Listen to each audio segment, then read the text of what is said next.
12-week planner လေးကိုစုအခုအရန်သဘောကျတဲ့အတွက် Notion မှာသုံးချကြည့်မယ် Notion မှာသုံးချကြည့်မယ်ဆိုတော့ဒီ author ကနေပြီးပြောထားတဲ့စာအုပ်ကအချက်လက်တွေကိုဘယ်နေရာမှာကိုယ့်ရဲ့ဘယ် project ကဥတည်ပြီးတော့ဘယ် vision ကိုပြီးမြောက်စေချင်တာလဲပေါ့အဲ့လိုမျိုး vision တစ်ခုကိုပြီးမြောက်စေဖို့ဆိုလို့ရှိရင်ကိုယ့်အနေနဲ့နေ့တိုင်းလုပ်ရမယ့်အလုပ်တွေရှိတယ်အဲ့တော့အဲ့လုပ်ရမယ့်အလုပ်တွေကလည်းတစ်ပတ်နဲ့တစ်ပတ်မှာဆိုရင်အပတ်တိုင်းပြီးမြောက်တဲ့အခါမှာအမှတ်ရရင်ရတဲ့အမှတ်ကိုပါဘယ်လိုတွက်ရမလဲဆိုတာသူကစာအုပ်မှာအကုန်ပြောထားတယ်အဲ့ဒါကိုလည်း book summary လုပ်ပေးထားတယ်ဒါပေမဲ့တကယ်စဉ်းစားကြည့်ရင် book summary ဆိုတဲ့အရာကနားထောင်လိုက်တဲ့ main idea ကိုရသွားတယ်ဒါပေမဲ့တကယ်အသုံးချမယ်ဆိုလို့ရှိရင်အသုံးချဖို့တော့ခက်တယ်အဲ့တော့စုကအရင်သဘောကျတဲ့အတွက်ကိုရိုင်း Notion မှာလုပ်ကြည့်လိုက်တယ်အဲ့တော့စုပြပေးမယ်ဒီ Notion မှာစုကိုစိတ်ဝင်စားရဲဆိုလို့ရှိရင်တော့စုကဒီ planner ကိုတယောက်ကို15000နဲ့ရောင်းပေးမယ်ဒါပေမဲ့ကိုယ့်အကိုလုပ်လို့ရှိရင်လွယ်ကူတဲ့ planner ထဲမှာပါတယ်အဲ့တော့ဒါကတော့ကိုယ့်အကိုလုပ်ချင်တယ်ဆိုတဲ့သူတွေreference ယူလို့ရအောင်စုအကုန်လုံးရှင်းပြပေးမယ်စိုးစာဝယ်မှာမဟုတ်ဘူးဝယ်ခြင်းနဲ့ဆိုလို့ရှင်တော့လေတစ်ချက်မှတ်ထားပေးပေါ့နော်ဝယ်ဒီ1000ခွဲဆိုရစီကဒီခက်မှာဘယ်နေရာတော့1000ခွဲလောက်ကုန်နေတာဖြစ်တဲ့အတွက်ဒါဟာ3လလုံး planner တစ်ခုကိုNotion ကိုသုံးပြီးတော့လုပ်ချင်တယ်ဆိုတဲ့သူတွေအတွက်အဆင်ပြေတယ်တကယ်တော့စုရဲ့ ideas ကဝယ်ရမဝယ်ဘူးဆိုတာထက်ကိုယ်တိုင်လုပ်ချင်ရင်လည်း Notion ရဲ့ function တွေကဘယ်လိုမျိုးသွားလဲဆိုတာကိုသိနေပြီဖြစ်တဲ့အတွက်လိုက်ကြည့်လို့ရှင်တော့အကောင်းဆုံးပဲပေါ့နော်စပြီးတော့ပြောရအောင်ပေါ့နော်အခုဒီမှာဆိုလို့ရှိရင်ဒီ planner လေးမှာဆိုတာစုရဲ့12-week planner ဆိုပြီးစုလုပ်လိုက်တယ်ပေါ့ဒီမှာဆိုလို့ရှိရင်စုက area တွေသူကဒီ size ဆရာပြောတယ်သူရဲ့ area တွေရှိရပေါ့ area ဆိုတာဘာလဲဆိုတော့ကိုပဲအခန်းကဏ္ဍဘယ်နေပေမှာတိုးတက်ချင်တာလဲဒီလောက်တဲ့ vision တွေ mission တွေနဲ့ကိုက်ညီတဲ့အခန်းကဏ္ဍတွေဘာတွေလဲပေါ့အဲ့ဆိုတော့ဒီ area ဆိုပြီးစုလုပ်လိုက်တယ်စုရဲ့ area ကြောင့်နံပါတ်1ကကြောင့် curious insider ပေါ့နော်ဒီ platform ကို application လုပ်ဖို့ရှိတယ်နောက်တစ်ခုကဒီ3လအတွင်းမှာစုလူ300,000ခွဲလောက် subscriber တိုးအောင်ဆိုပြီးလုပ်မဲ့ဥစ္စာရှိရပေါ့အဲ့ဒီနှစ်ခုပေါ့လေအဲ့တော့ဒါကိုဥတည်ထားတယ်နောက်တစ်ခုကကြောင့် education စု education မှာခု business administration တက်နေတော့တစ်ခုတော့ရှိရဒါကတော့3လ project မဟုတ်ဘူးပေါ့နော်2နှစ် project ပေါ့ဒါပေမဲ့လေသူ့ရဲ့ deadline ကမတူပေမဲ့လောက်ရတဲ့အလုပ်ကနေ့တူကစတိုက်ကိုစာလောက်ရတာပါဝင်တဲ့အတွက်တော့စုဒီ areas မှာ education ဆိုပြီးတော့ပါထားတယ် academic ပေါ့နော်တကယ်တော့နောက်တစ်ခုကကြာ business စုရဲ့ business တော့ကို the mid spice the mid essential BDG ဒါကတော့လူမသိရဲ့ business နောက်တစ်ခုအဲ့တော့ထားပါတော့အဲ့3ခုကိုစုဥတည်ပြီးတော့သွားမှာရှိရပေါ့နောက်တစ်ခုကတော့ဒီခန္ဓာကိုယ်ကျန်းမာရေးပေါ့ကျန်းမာရေးမှာဆိုရင် muscle mass ကို 3kg စုတက်ချင်တယ်ဒါဆိုရင်လဲစုကအမြဲတမ်းတိုင်းတာနေတဲ့ secretary equipment indicator ရှိတဲ့အတွက်စုအတွက်က masses ဘယ်လောက်တက်တာလဲ fat ကဘယ်လောက်ကျလဲပေါ့လို့ဆိုတော့ weight တက်ကြတာဆိုရင်တော့စုက weight တက်တာကြတာတကယ်တော့ကျန်းမာရေးနဲ့မဆိုင် weight ကျသွားပြီးတော့မကျန်းမာနေတာလည်းဖြစ်နိုင်တယ် weight တက်ပြီးတော့လည်းမကျန်းမာနေတာဖြစ်နိုင်တယ်ဆိုတော့စုကတော့အစီနဲပြီးတော့ masses များတဲ့ခန္ဓာကိုယ်လိုချင်တာဖြစ်တဲ့အတွက်ဒီလိုမျိုးစုတိကျကျမှတ်ထားရပေါ့လေဒါကတော့ area ပေါ့ area ပြီးသွားရင်စုကဒီမှာ goals တွေရှိရပေါ့နော်ဒီ goals တွေမှာဆိုလို့ရှိရင်လည်းခုကတော့ business administration ဆိုတဲ့နေရာမှာစု associate degree အတွက်ကိုပေါ့နော်စုဒီ associate degree ရဖို့အတွက်ဆိုတဲ့ဥစ္စာကိုဥတည်ပြီးသွားထားတယ်အဲ့အတွက်လောက်ရမယ့်ဥစ္စာတွေကအောက်မှာ task တွေရှိရပေါ့ဒါရဲ့အရန်ရှုပ်သွားလိမ့်မယ်မကြည့်လဲရတယ်ဒါပေမဲ့စုကတော့အရှိမပြီးလို့ရှိရင်တစ်ခုလုံးရှင်းပြသွားမယ်ပေါ့နော်အဲ့တော့ဒါရှိရနောက်တစ်ခု application ပေါ့နော်ဒီ goals ကိုပြပြီးတော့ application မှာဆိုရင်ဒီမှာဘယ် area အတွက်လဲဘာလို့ application ကိုစောက်တာလဲ okay curious insider ဆိုရဲarea ကနေ application လောက်တာပေါ့နော်အဲ့လိုမျိုးတော့ထားရဲ body mass solution လည်းဒီမှာဘယ် area လဲကျန်းမာရေးအဲ့တော့စသည်ဖြစ်ပေါ့နော်ဒါဆိုရင်လည်း subscriber the miss my suit the miss essential Palmer development group ထားပါတော့ပေါ့နော်အဲ့တော့ဒါလေးရှိရပေါ့အဲ့ဒီတော့အဲ့ဒါပြီးလို့ရှိရင်စုကဒီအလုပ်တွေလာမယ်အလုပ်တွေကဒီအောက်မှာ task တွေဒါလည်းရှင်းပြမယ်အသေးစိတ်ထားမတော့ခင်မှာအရင်ဆုံး weekly review ကိုပြမယ် weekly review ကကြတော့စုကဓမ္မအကယ်လို့အပတ်တိုင်းမှာ Notion ဆို auto လာပြီးတော့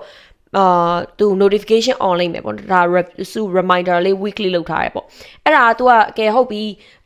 Sunday ညဆိုတာနဲ့စုတခါ remind လုပ်ပြီးကဲဒီတစ်ပတ်ပေါ့ week ရဲ့ဘယ်လောက် task လောက်ရမယ့်ဥစ္စာပြီးသွားလဲ task အားလုံးဘယ်လောက်ရှိလဲပေါ့အဲ့နှစ်ခုကိုခြိုက်လိုက်ပြီဆိုလို့ရှိရင်ကိုယ့်ရဲ့အမှတ်ကဘယ်လောက်လဲဆိုတာသူပြောဆိုပါစို့နော်ပြီးရဲ့ task က9ခုလောက်ရမယ့် task က10ခုဆိုရင်အမှတ်က80ရတယ်အဲ့တော့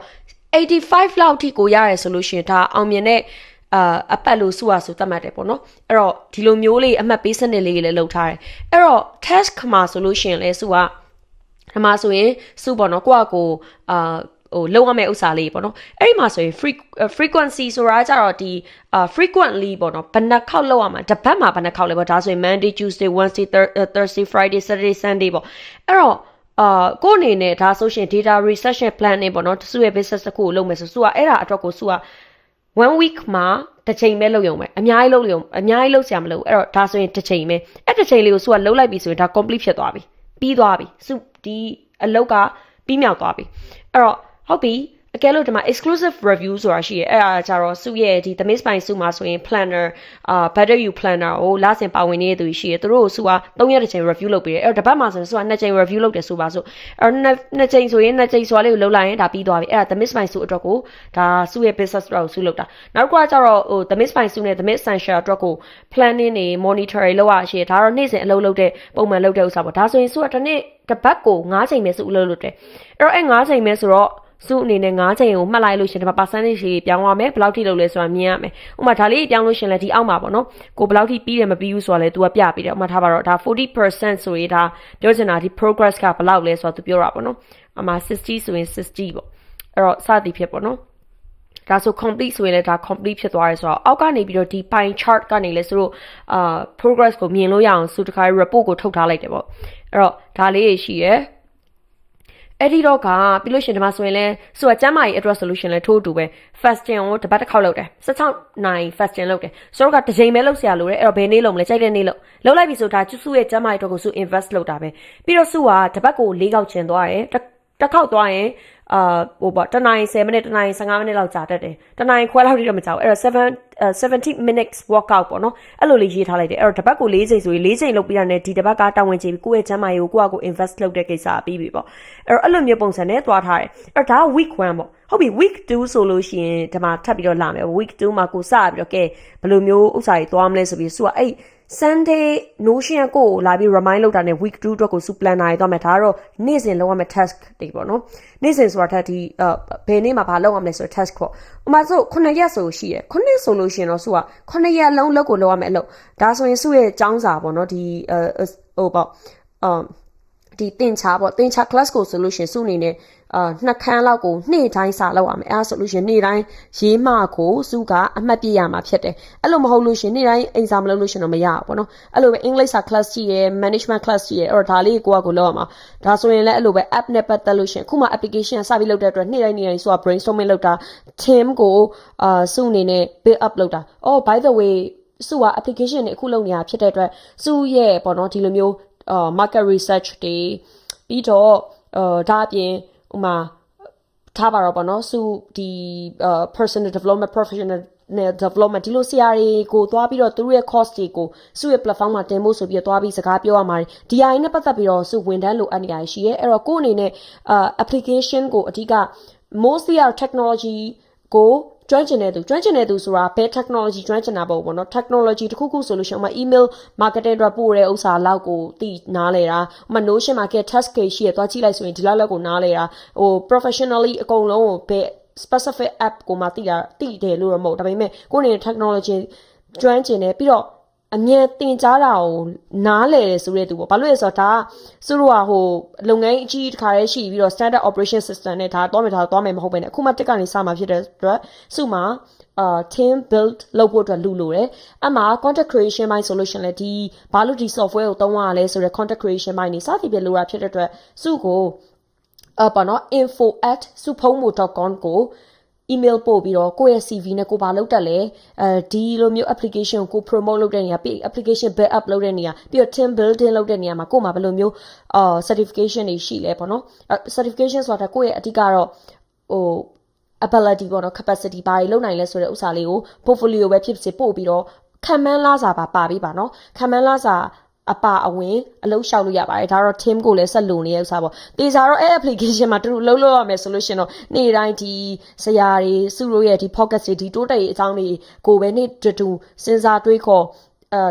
ကြံစဖန်တီးဒါတွေကိုသွားပြီးတော့လုပ်ရမယ့်လုပ်ငန်းမျိုးဖြစ်တယ်ပေါ့နော်အားလုံးက work from home ထင်းသမားတွေပဲလိုပါလိမ့်မယ်ပြင်မာလည်းမရှိဘူးဒါ digital product ဆိုတော့လေ anyway ဒါကလည်းတစ်ဖြတ်ပေါ့နော်အဲ့ဒီလိုမျိုးဥစ္စာမျိုးတစ်ခုသွားတာရှိတယ်နောက်တစ်ခုကကျတော့ဒါက week 2ဆိုရင် week 2 week 3ပေါ့ဒါကြီးက hide ထားတာဆိုမမြင်ရဘူးပေါ့အဲ့တော့ဒီမှာဆိုရှင်ဒါပထမဆုံး week 1အတွက်ပဲစုပါဒီမှာ task က73ခုပေါ့နော်73ခုကိုစုလို့73ခုဆိုအမျိုးအစား73ခုပေါ့နေ့တူဒီဒါဆိုလို့ရှင် task ကတစ်ခုပေးမယ်9ရက်လောက်မှာဖြစ်တဲ့အတွက်9 task လို့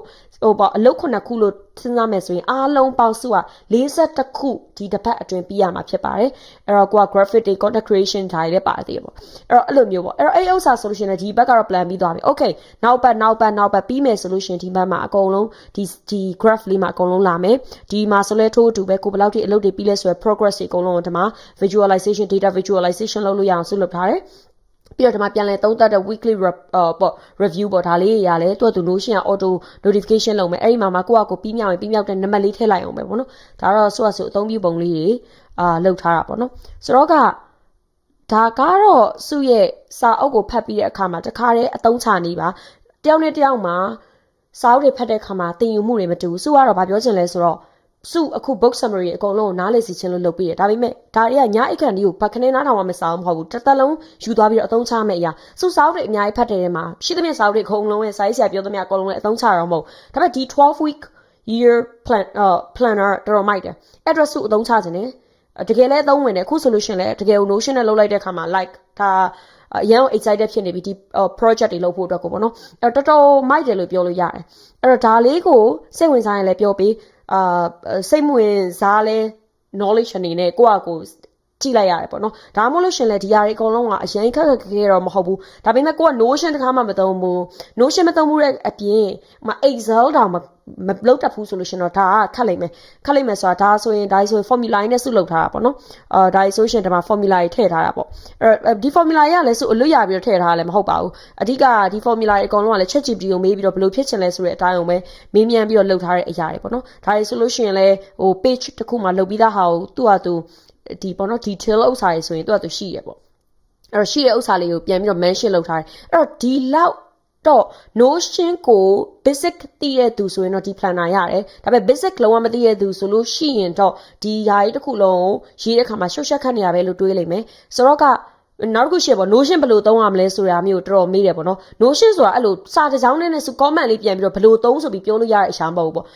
အဲ့အတွက်အကောင်းဆုံးကတော့ YouTube မှာဆိုရင် Notion ဘယ်လိုသုံးရမလဲဆိုတော့ Notion Basic 101လို့ပါတော့ဒါရင်းနဲ့ပတ်သက်ပြီးတော့အများကြီးလူတွေ share လုပ်ထားတာထောင်ကျော်တယ်video literally ထောင်ကျော်တယ်အဲ့တော့အဲ့ဒါတွေကိုသွားပြီးတော့ကြည့်လိုက်တာမျိုးလုပ်ပြီးတော့ Notion ကဘာလဲဆိုတာကိုကြည့်ပါပြီးတော့သူကကြည့်ရုံနဲ့မရအောင်ကြည့်လိုက် pause လုပ်လိုက်ပြန်ပြီးတော့ကိုယ့်အကိုကလီးလိုက်အဲ့လိုမျိုးမှ Notion ကတတ်တာပေါ့နော်အဲ့လိုမျိုးပုံစံနဲ့ try ပြီးတော့လုပ်ကြည့်ပါနောက်ပိုင်းတော့စုအဲ့ဒီ application ရပြီဆိုလို့ရှင်တော့အဲ့ software မှာ Notion ဘယ်လောက်တော့အနည်းဆုံး3တက်တောင်ပေါ့နော်3တက်101ဥစ္စာကိုစုတင်နန်းဖွင့်ရင်လည်းဖွင့်ကောင်းဖွင့်မှာပေါ့နော်စုလည်းဖြစ်ချင်မှဖြစ်မယ်စုတက်ပို့ပြီးအများကြီးတက်ကျွမ်းတဲ့ Notion expert တယောက်ကိုသူ့ရဲ့ course တွေကိုစု platform မှာတင်ကောင်းလဲတင်မယ်ပေါ့ဆိုတော့အဲ့လိုပုံစံနဲ့စုသွားဖို့ရှိပါတယ်အဲ့တော့အရင် excited ဖြစ်တယ်ဒီအခုလောက်ထားတဲ့ planner လေးကိုအဓိကရောင်းချင်တာမဟုတ်ဘူးစု review လုပ်ချင်တယ်ဆိုတာဘယ်လိုမျိုးမြင်လဲမြင်တဲ့အမြင်လေးတွေကိုလည်းအတူတူမျှဝေပေးပါအောင်မိုက်တယ်မြင်လားနည်းနည်းဘာလေးတော့ထပ်ထည့်ပြီးတော့ဘယ်လို data visualization ထပ်လုပ်ရင်ကောင်းမလဲစသည်ဖြင့်မြင်တဲ့အမြင်လေးရှိလို့ရှင်လေ share လုပ်သွားပါအောင်အဆင်ပြေတာအားရနေလေးဖြစ်ပါစေတတ်တာ